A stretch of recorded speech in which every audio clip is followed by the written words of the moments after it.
Supreme court of India ने Chandigarh mayor चुनाव पर अपनी तीखी प्रतिक्रिया अभिव्यक्त करते हुए उसे लोकतंत्र की हत्या के रूप में परिभाषित किया है।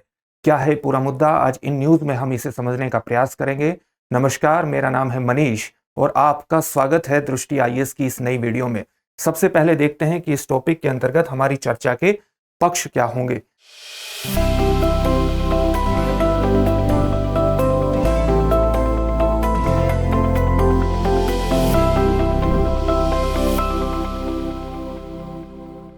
सबसे पहले हमने उस खबर को जान लिया है जिसके कारण ये पूरा टॉपिक चर्चा में है, यानी हाल ही में 30 जनवरी को चंडीगढ़ मेयर चुनाव संपन्न हुए थे, जिसमें इंडिया अलायंस गठबंधन द्वारा पीठासीन अधिकारी पर तरह तरह के आरोप लगाए गए और ये मामला सुप्रीम कोर्ट में गया। सुप्रीम कोर्ट में इस मामले की सुनवाई करते हुए चीफ जस्टिस ऑफ इंडिया ने बहुत तीखी प्रतिक्रिया पीठासीन अधिकारी पर अभिव्यक्त की है और इसे लोकतंत्र के मजाक के रूप में परिभाषित किया है, जिसके कारण ये पूरा टॉपिक चर्चा में आ जाता है। इसलिए सबसे पहले हम इस विवाद को समझेंगे और सुप्रीम कोर्ट के निर्णय को जानने का प्रयास करेंगे। फिर हम ये देखेंगे कि नगर निगम चुनाव किस प्रकार से होते हैं और उनका महत्व क्या है। नगर निगम चुनाव जो कि एक स्थानीय शासन व्यवस्था को अभिव्यक्त करते हैं, उनके सामने आने वाली चुनौतियां क्या है और भविष्य की राह क्या हो सकती है। अंत में आपके लिए एक अभ्यास प्रश्न होगा जिसका उत्तर आपको कमेंट बॉक्स में कमेंट करके देना होगा। ये जो पूरा विषय है ये आईएएस की मुख्य परीक्षा के सामान्य अध्ययन प्रश्न पत्र 2 से जुड़ता है, उसके भारतीय राज्य व्यवस्था और संविधान जैसे खंडों से जोड़ करके आप उसे देख सकते हैं। तो सबसे पहले देखते हैं कि जो चंडीगढ़ मेयर का चुनाव हुआ 30 जनवरी को यह संपन्न हुआ, ये विवाद क्या था। जैसा कि अभी आपको बताया गया 30 जनवरी को संपन्न हुआ और इसमें भाजपा के उम्मीदवार की जीत घोषित की गई पीठासीन अधिकारी द्वारा। अब हम देखते हैं कि जैसे आप जानते हैं कि किसी भी 10 लाख से अधिक जनसंख्या वाले क्षेत्र को, आबादी वाले महानगर को या नगर को नगर निगम के रूप में घोषित किया जाता है। नगर निगम के उसमें चुनाव होते हैं और इस क्षेत्र को, इस पूरे शहर को, महानगर को कई चुनावी क्षेत्रों में बांट दिया जाता है इस प्रकार से। और इन चुनावी क्षेत्रों को हम सामान्य तौर से वार्डों के रूप में जानते हैं। इन वार्डों के माध्यम से हर वार्ड में एक पार्षद चुना जाता है और ये पार्षद फिर उस नगर के महापौर यानी मेयर का चुनाव करते हैं। तो जो चंडीगढ़ नगर निगम है, इसमें कुल पार्षदों की जो संख्या है वो 35 है और साथ ही नगर निगम के चुनाव में जो मेयर के चुनाव होते हैं उसमें सांसद का भी वोट गिना जाता है, सांसद भी उसमें वोट डालते हैं। तो टोटल वोट कितने पड़ते हैं? 36 वोट पड़ते हैं। अब इस चंडीगढ़ नगर निगम में 14 सीटें भाजपा के पास हैं, 1 सीट अकाली दल के पास है और जो सांसद हैं चंडीगढ़ के वो भी भाजपा के ही सांसद हैं। इसी प्रकार से नगर निगम में 13 पार्षद जो हैं वो आम आदमी पार्टी के हैं और 7 पार्षद भारतीय राष्ट्रीय कांग्रेस के हैं। अगर आप इस समीकरण को ध्यान में देखें तो आप देखेंगे कि किस प्रकार से जो एनडीए अलायंस है उसके पास टोटल सीट 16 है और जो इंडिया अलायंस है, इंडिया अलायंस जिसको सामान्य तौर से अभिव्यक्त किया जा रहा है आप और कांग्रेस के बीच का, इसके पास टोटल सीटों की, पार्षदों की संख्या 20 है। तो इस प्रकार से सीधे तौर पर इंडिया अलायंस के पास इसमें बहुमत दिखाई दे रहा है। लेकिन पीठासीन जो चुनाव 30 जनवरी को हुए तो पीठासीन अधिकारी द्वारा 8 पार्षदों का जो वोटिंग थी उसको अमान्य करार दे दिया गया, जो इंडिया अलायंस की वोट थी। और इसके बाद इनको जो टोटल वोट प्राप्त हुई वो 12 प्राप्त हुई और एनडीए अलायंस को वोट प्राप्त हुई 16 और इस प्रकार से भाजपा के उम्मीदवार की जीत को सुनिश्चित किया गया। इंडिया अलायंस ने इस पर गंभीर आरोप लगाए और इस मुद्दे को लेकर के वो पंजाब हरियाणा हाई कोर्ट चंडीगढ़ गए, जहां पर इस चुनाव पर किसी प्रकार का स्टे नहीं लगाया गया, उसको रोका नहीं गया और इसमें आगे की डेट दे दी गई। जिसके बाद यहाँ के जो इंडिया अलायंस के उम्मीदवार थे वो सुप्रीम कोर्ट गए और सुप्रीम कोर्ट में एक वीडियो चलाई गई, जिस वीडियो में पीठासीन अधिकारी के व्यवहार को बहुत ही अमान्य पाया गया और सुप्रीम कोर्ट के चीफ जस्टिस ऑफ इंडिया, हमारे देश के जो चीफ जस्टिस हैं डीवाई चंद्रचूड़, उनके द्वारा गंभीर टिप्पणियां की गई और यह कहा गया कि जो पीठासीन अधिकारी का जो व्यवहार है वो सामान्य तौर से मत पत्रों के साथ छेड़छाड़ करते हुए दिखाई दे रहे हैं और इस तरह के व्यवहार को स्वीकार नहीं किया जा सकता। क्या इस प्रकार से चुनाव कराए जाते हैं? ये लोकतंत्र का मजाक है, ये लोकतंत्र की हत्या है। इस प्रकार की गंभीर टिप्पणियां chief justice of India DY Chandrachud के द्वारा की गई। अब ये जनप्रतिनिधित्व अधिनियम 1951 है भारत का, इसको आपको जानना जरूरी है क्योंकि इसके सेक्शन 26 के जो जुड़ा हुआ है वो पीठासीन अधिकारियों से जुड़ा हुआ है। तो हमारे देश में जो पीठासीन अधिकारियों की इस तरह के चुनावों में नियुक्तियां की जाती है वो जिला चुनाव अधिकारी द्वारा, डिस्ट्रिक्ट इलेक्शन ऑफिसर द्वारा की जाती है।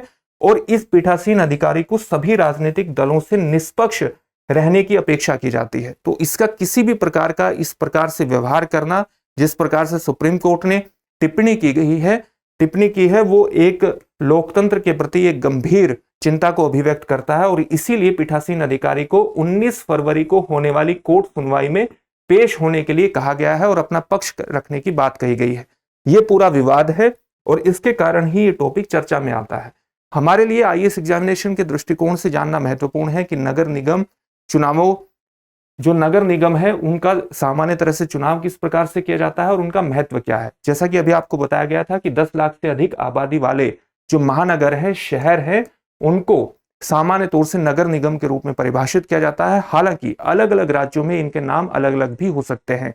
कई राज्यों में नगर निगम के नाम से, कई राज्यों में महानगर के नाम से और कई राज्यों में नगर पालिका के नाम से चुनाव होते हैं। इनका जो सामान्य तौर से जो संचालन होता है, जो इनका फंड आता है, जो इनको फंड की प्राप्ति होती है, इनके फंड को यानी इनका जो रेवेन्यू आता है, अपने रेवेन्यू के लिए अधिकांश तौर पर संपत्ति कर पर ही अधिक निर्भर है। हालांकि राज्य सरकारों द्वारा इनको अनुदान भी प्रदान किए जाते हैं। जिस राज्य में अलग अलग राज्य विधानसभाओं के अधिनियमों के द्वारा नगर निगम की जो कार्यप्रणाली है, उनकी जो स्थापना है वो की जाती है, और केंद्र शासित प्रदेशों में जो नगर निगम की स्थापना संबंधी अधिनियम है वो केंद्र सरकार द्वारा पारित किए जाते हैं, यानी देश की संसद द्वारा पारित किए जाते हैं। हमारे देश में जो पहली नगर निगम स्थापित की गई थी वो 1688 में मद्रास में स्थापित की गई थी और 1726 में दूसरी बार बॉम्बे और कलकत्ता में स्थापित की गई थी। हमारे देश के संविधान के अनुच्छेद 40 में पंचायतों के गठन की बात कही गई थी राज्य के नीति निर्देशक तत्वों में, लेकिन 1992 में जाकर ही हमारे देश में पंचायतों के गठन का एक संवैधानिक प्रावधान बनाया गया और 74वें संविधान संशोधन के माध्यम से जो भाग 9 क के माध्यम से नगर पालिका और उनके प्रशासन की व्यवस्था की गई और नगर पालिका और उनके प्रशासन से संबंधित 243 से लेकर 243 ZG अनुच्छेद पूरी व्यवस्था करते हैं। साथ ही हमारे देश के संविधान में इस अनुच्छेद के माध्यम से 12वीं अनुसूची भी जोड़ी गई, जिसमें नगर पालिकाओं और नगर निगमों के 18 कार्यात्मक मदों को परिभाषित किया गया। इनका महत्व क्या है? सबसे बड़ा महत्व क्या है कि देश में लोकतांत्रिक विकेंद्रीकरण किया गया, यानी निचले स्तर पर लोकतंत्र को स्थापित करने की बात की गई, जिससे स्थानीय लोग भी प्रशासन से जुड़ सके और अब वो अपने बारे में खुद निर्णय लेने में सक्षम हो सके और उसके माध्यम से उनका सशक्तिकरण किया जा सके। साथ ही स्थानीय लोगों के प्रति स्थानीय प्रशासन की जवाबदेही सुनिश्चित हो और साथ ही प्रशासन में इसके माध्यम से पारदर्शिता भी आए। आरक्षण के माध्यम से समाज के सभी वर्गों को इसमें भागीदारी सुनिश्चित करने का प्रयास किया गया, जिससे सामाजिक, आर्थिक और सांस्कृतिक विभेद के बिना आरक्षण दिया गया और आरक्षण के माध्यम से सबकी भागीदारी सुनिश्चित की गई और समावेशिता को बढ़ावा दिया गया। और इसके अंतर्गत इसके महत्व को आप देख सकते हैं। इसी प्रकार से आप इसकी कुछ चुनौतियां भी देखेंगे कि जैसा कि अभी आपको बताया गया कि हर राज्य के अपने अधिनियमों के माध्यम से वहां त्रिस्तरीय पंचायत को स्थापित किया गया है। स्थानीय शहरी प्रशासन को चलाने के लिए भी इस प्रकार की पंचायतों को स्थापित किया गया है, जिसको स्थानीय सरकारों को, सामान्य तौर से जो पंचायत और स्थानीय शहरी सरकारें हैं, जिनको आप नगर निगम और नगर पालिका के रूप में परिभाषित करते हैं, इनके सामने आने वाली चुनौतियां और महत्व सामान्य तौर से एक तरह से ही रहती हैं। जैसे नगर निगमों के सामने आने वाली एक महत्वपूर्ण चुनौती क्या है कि इनके शक्ति और संसाधनों में एक असमान वितरण देखने को मिलता है, क्योंकि हर राज्य के अपने नियम हैं और इन नियमों में भिन्नता भी है। किसी क्षेत्र के स्थानीय सरकारों द्वारा, स्थानीय शहरी निगम द्वारा अधिक विकास कर लिया गया, अधिक किसी न किसी प्रकार से उनके पास शक्तियों का और संसाधनों की उपलब्धता ज्यादा थी और इससे उन नगर निगमों और महानगरों में विकास की स्थितियां पैदा हुई। इससे पूरे देश में एक असमान वितरण भी हुआ। तो एक महत्वपूर्ण चुनौती है कि इसमें सभी संसाधनों और शक्तियों के वितरण में समानता स्थापित की जाए। साथ ही हमारे द्वितीय प्रशासनिक सुधार आयोग 2005 ने एक महत्वपूर्ण पहचान नगर निगमों के प्रशासन में ये की थी कि जो मेयर का पद है ये बहुत ही औपचारिक पद है और असली शक्ति जो है वो नगर आयुक्त है, जो अपने आप में एक सामान्य तौर से आईएएस अधिकारी होता है। इसलिए इन दोनों के कार्यों में एक बेहतर संतुलन और विशेष तौर से शक्ति संतुलन भी स्थापित होना चाहिए, ताकि मेयर का पद मात्र औपचारिक पद न रह जाए, क्योंकि ये जनता की आकांक्षाओं को अभिव्यक्त करता है। इसलिए यह भी महत्वपूर्ण है कि इस तरह के चुनाव में किसी भी प्रकार की धांधली होना या किसी भी तरह के आरोप लगना वस्तुतः जनता की आकांक्षाओं के साथ एक तरह का धोखा है और लोकतंत्र पर एक गंभीर प्रहार भी इसको माना जाता है। और यही कारण है कि सुप्रीम कोर्ट ने इतनी तल्ख टिप्पणी की है कि ये लोकतंत्र की हत्या है। उसका कारण यही है। साथ ही जो नगर निगम है उसमें ढांचागत कमियां भी हैं। कई बार इनको अपनी मीटिंग करने के लिए जो सार्वजनिक स्थान है जैसे स्कूल है उनकी बिल्डिंग्स का प्रयोग करना पड़ता है। पेयजल संबंधी सुविधाएं के साथ साथ शौचालय की सुविधाएं, विद्युत की कमी, इस तरह की ढांचागत कमियां रहती हैं। तो इन सभी कमियों को सुधार करने की आवश्यकता है। इन चुनौतियों से पार पाने की आवश्यकता है। भविष्य के लिए कुछ महत्वपूर्ण कदम उठाए जाने चाहिए, जैसे स्थानीय संस्थाओं को मजबूत बनाना चाहिए। मजबूत बनाने के लिए ढांचागत सुधार करने की आवश्यकता है और साथ ही जो इनके रास्ते में आने वाली अड़चने हैं, चाहे वो अलग अलग तरह की प्रक्रियाएं हो, कानून हो, विनियम है, उनको भी सुधार करने की आवश्यकता है, ताकि इन चुनौतियों से पार पाके सीधे तौर पर जनता की भागीदारी से विकास की बेहतर दशाएं उत्पन्न की जा सके। इसी प्रकार से नगर निगमों में क्षमता निर्माण की भी आवश्यकता है। नगर निगम के जितने भी कर्मचारी हैं उनको बेहतर प्रशिक्षण की आवश्यकता है, बेहतर कार्यशालाओं की आवश्यकता है, बेहतर कौशल निर्माण की आवश्यकता है, ताकि इन सब के माध्यम से नगर निगमों की जो फंक्शनिंग है, उनकी कार्यात्मक प्रणाली है, उसकी दक्षता को बढ़ाया जा सके और संसाधनों का बेहतर इस्तेमाल किया जा सके। साथ ही लोगों की भागीदारी को भी बढ़ाने की आवश्यकता है। इसके लिए जागरूकता अभियान चलाना और सार्वजनिक कार्यक्रमों को आयोजित करना विशेष रूप से महत्वपूर्ण है। अगर ये सारे काम होंगे और इन चुनौतियों से पार पाया जाएगा तो भारत में जो भी स्थानीय शहरी सरकारें हैं वो बेहतर तरीके से काम कर सकेंगी और उनमें किसी भी प्रकार की जो चुनौती है उससे पार पाने की क्षमता भी होगी।